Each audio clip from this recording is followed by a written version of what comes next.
I was standing outside the Rosewood Country Club, my phone glowing in the darkness, reading the text message over and over again.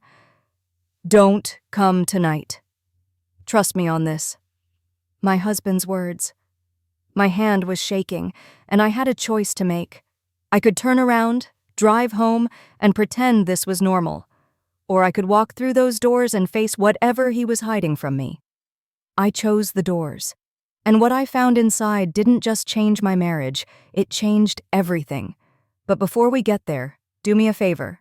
Hit that subscribe button right now, because this story has a twist you absolutely won't see coming, and you don't want to miss a single moment of what happens when I walk into that ballroom. Trust me, this is worth every second. Now let me take you back to where this all really started.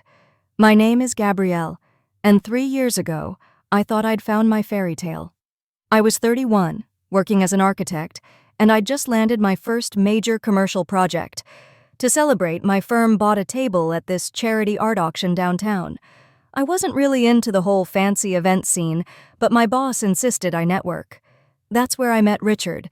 He was standing in front of a painting I'd been admiring, this beautiful abstract piece with deep blues and golds, and he turned to me and said, "It looks like a storm and a sunrise had a baby." I laughed. We talked all night. He told me he was in real estate development, that he'd grown up around money but was trying to do something meaningful with it. I told him I was the first person in my family to graduate college, that I'd worked 3 jobs to get through school, and that every building I designed felt like a small victory against everyone who said I couldn't. 6 months later, we were married. Nothing big, nothing flashy, just us at the courthouse with my sister and his best friend as witnesses. Richard said he didn't want the circus of a big wedding, that what mattered was us. I thought it was romantic. I thought he was different from the stuffy, old money world he came from. I was wrong, but I didn't know it yet. Richard's world was exactly what you'd imagine. Country clubs with waiting lists that spanned decades, annual galas where people wore jewelry worth more than most people's houses, charity events where the real purpose was to be seen, not to give. And right in the middle of that world was Vanessa, his ex-wife. They'd been married for 7 years before divorcing right around the time I met Richard. She was still everywhere in his social circle. She'd remarried his former business partner, so there was no escaping her at events. And on the surface, everything was cordial, polite smiles, brief conversations. But there were these moments, these tiny little paper cuts that added up over time. Like the time she introduced me to someone as Richard's friend instead of his wife. Or when she planned a couple's dinner and somehow forgot to include us on the invite, then acted shocked when we didn't show up. "Oh, I thought Richard would just know he was invited," she'd said with this innocent smile. There were comments, too, wrapped in concern. "This must all be so overwhelming for you, coming from a different background." Or, "Don't worry, you'll get used to how we do things eventually." I'd smile and let it slide because Richard would tell me I was reading too much into it. "Vanessa's just awkward sometimes," he'd say. "She doesn't mean anything by it."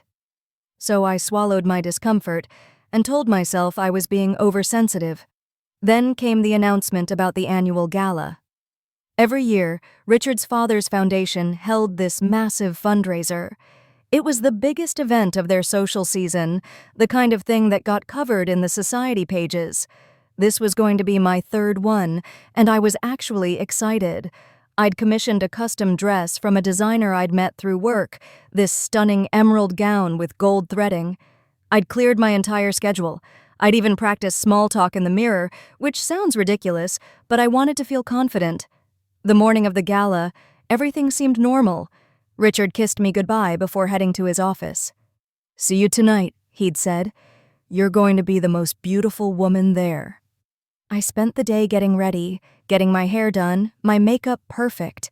I felt good. I felt ready. And then, at 4 in the afternoon, my phone buzzed. "Don't come tonight. Trust me on this."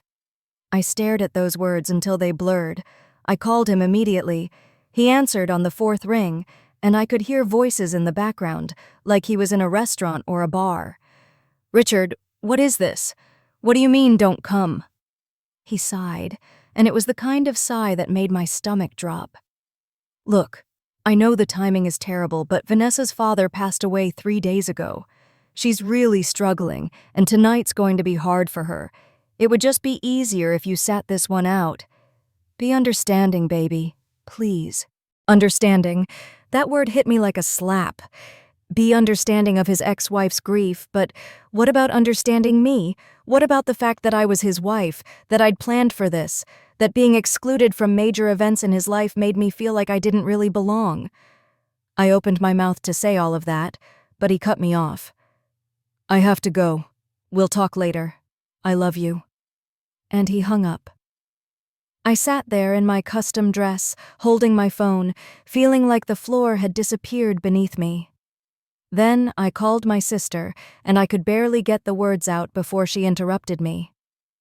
Absolutely not. You are not staying home. I don't care what excuse he gave you. You are his wife, Gabrielle. You show up to these things. That's how marriage works. But it wasn't just about showing up. It was about all those little moments I'd ignored, all those times I'd made myself smaller to fit into Richard's world.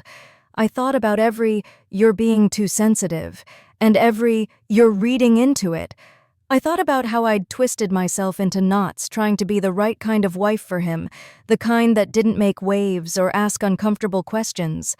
And something in me just broke open. I wasn't going to be understanding anymore.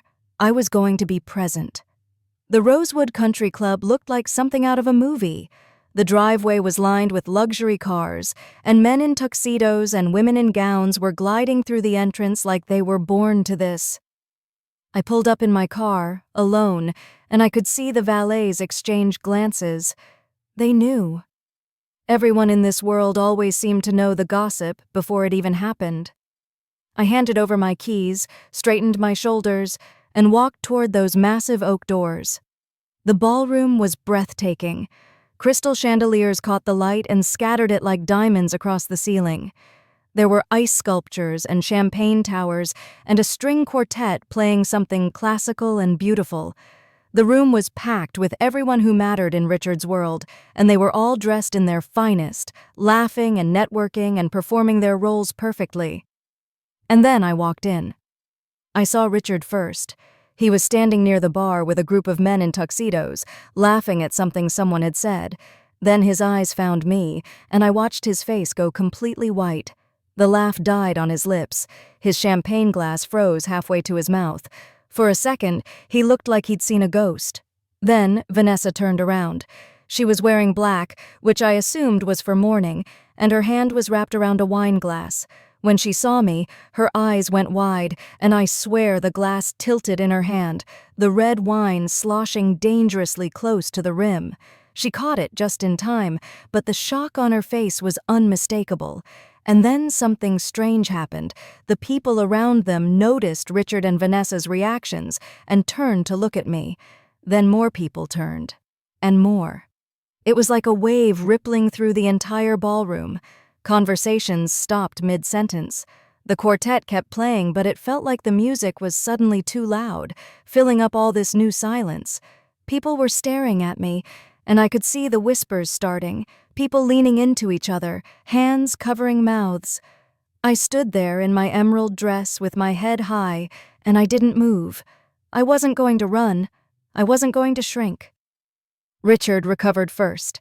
He handed his glass to someone and started walking toward me, fast, like he could intercept me before I got too far into the room.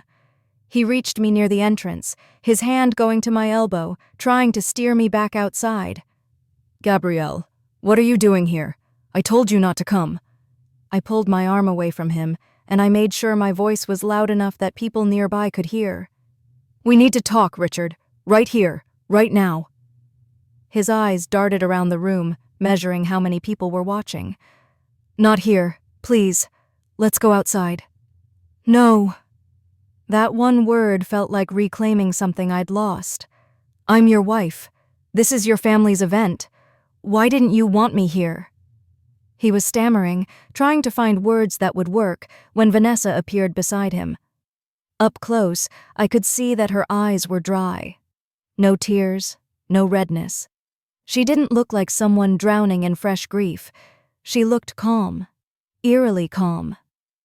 "He didn't tell you, did he?" she said, and there was something almost pitying in her voice. "Tell me what?" I looked between them, and Richard's face had gone from pale to gray. Vanessa pulled out her phone, tapped a few times, and then held it out to me. "You should see this." I took the phone, and what I saw made my blood run cold. Text messages, dozens of them, between Richard and his father, spanning back weeks. And as I scrolled through them, the entire ugly truth assembled itself like a puzzle I'd been too blind to see. Richard's father had arranged everything. He'd never approved of our marriage. In his mind, Richard had married beneath himself, and worse, he'd humiliated Vanessa, who came from the right kind of family, who understood their world. For months, Richard's father had been pressuring him to reconcile with Vanessa. He'd threatened to remove Richard from the family business, to cut him out of the will, to destroy everything he'd worked for, and Richard had agreed. Not because he loved Vanessa, but because he loved the money and the power more than he loved me. Tonight's gala was supposed to be their public re-debut. Richard was going to attend with Vanessa on his arm, let the photos circulate in the society pages, let people draw their own conclusions. And me? I was supposed to stay home, confused and hurt, until Richard worked up the courage to ask for a divorce next week. The plan was to make it look like I'd left on my own, that I couldn't handle his world.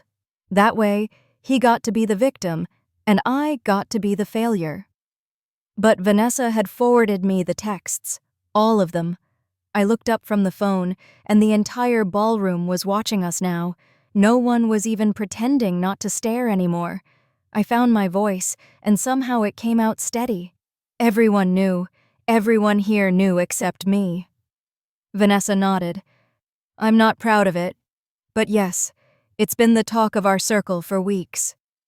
The humiliation should have crushed me. I should have run out of there crying, exactly like they'd planned. But instead, something else happened. I felt this clarity wash over me, cold and sharp and absolute. These people, this world, Richard included, they'd never seen me as an equal. I was always going to be the outsider, the one who didn't belong, the one they could discard when she became inconvenient. I handed Vanessa's phone back to her and turned to face the crowd. I found Richard's father standing near the center of the room, his face carefully neutral, like he was watching a business deal unfold. I walked toward him, my heels clicking on the marble floor, and the crowd parted from me like the Red Sea. When I reached him, I didn't yell. I didn't cry. I spoke clearly, so everyone could hear. "You can keep your empire, sir.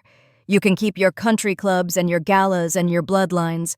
I built my own success, and I did it without stepping on people who loved me. I did it without humiliation and manipulation, and I'm going to walk out of here with something you'll never have, my dignity intact." I turned back to Richard, who looked like he wanted the floor to swallow him whole. "I'll have my lawyer contact yours. Don't come home tonight. Actually, don't come home at all." And then I walked toward the exit. I didn't rush. I didn't stumble. I walked like I owned the place, even though I was leaving it forever. Then something happened that I didn't expect. I heard footsteps behind me. I turned, thinking maybe Richard had found his spine, but it wasn't him. It was 3 women. One of them was Richard's cousin, Patricia, who'd always been kind to me. Another was his father's secretary, Mrs. Chen, who'd worked for the family for 20 years. The third was someone I'd met at a previous gala, the wife of one of Richard's father's business associates. They didn't say anything. They just walked with me, out of that ballroom, past the shocked faces and the whispers, out into the night air. When we got outside, Patricia hugged me. "I'm so sorry," she whispered. "I should have warned you." Mrs. Chen touched my arm gently. "Some of us have been waiting for someone to stand up to that man for years." We stood there for a moment, these 4 women who'd just walked away from the most important social event of the year, and I realized something. My entrance had made them freeze, but my exit had set something in motion. The fallout was immediate and brutal, but not in the way Richard's father had planned. By the next morning, the story had spread through their entire social circle. Not the version they'd wanted, the one where I was the outsider who couldn't cut it. The real version, the one where a billionaire and his son had tried to publicly humiliate a woman for not being born into the right family. Richard's business partner, the one married to Vanessa, pulled out of a massive development deal they'd been planning for months. Turns out he had daughters, and watching his business partner scheme to destroy someone's wife had made him reconsider who he wanted to work with. Other deals started falling apart too.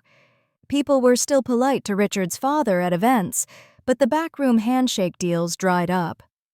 Reputation mattered in that world, and his had just revealed something ugly. I filed for divorce 3 days later. I didn't ask for anything except what was legally mine from the marriage, even though I could have taken him for more. I didn't want his money. I never had. I just wanted out. Richard tried to call me dozens of times in those first weeks. He sent flowers, letters, showed up at my office. He swore he'd been about to back out of his father's plan, that he'd made a terrible mistake, that he loved me. But I'd learned something important that night at the gala. Love isn't just about the words someone says or the promises they make.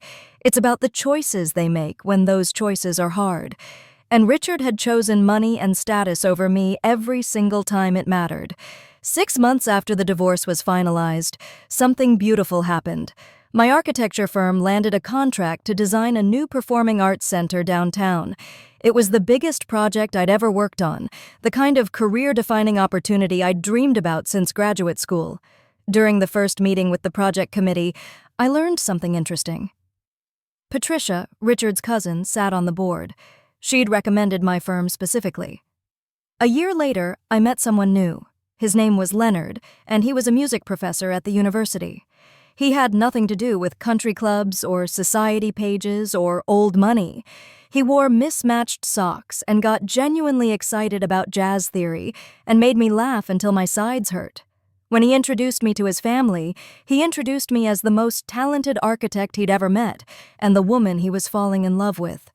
Not as an accessory, not as someone he had to explain or apologize for, just as me. As for Richard, I heard through mutual acquaintances that he lost the family business anyway. His father couldn't forgive the scandal, the way their family name had been dragged through their social circle. Turns out, controlling your children through fear and money only works until they embarrass you. Then you cut them off entirely.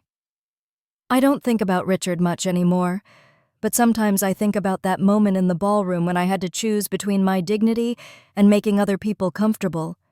I think about how many times in my life I'd chosen to make myself smaller, quieter, more palatable, and I think about how walking through those doors that night, walking in when I was told not to, changed everything. Here's what I learned. When someone asks you to diminish yourself for their convenience, that's exactly when you need to stand tallest. When your instincts tell you something is wrong, listen to them. And your dignity is not up for negotiation. Not for love, not for money, not for fitting into someone else's world. If this story meant something to you, do me a favor. Hit that like button and subscribe, because I share real stories about real people standing up for themselves. Drop a comment below and tell me, would you have gone to that gala? What would you have done in my situation? And remember this, never, ever let anyone convince you to dim your light so theirs can shine brighter. You deserve to be celebrated, not hidden. I'll see you in the next video.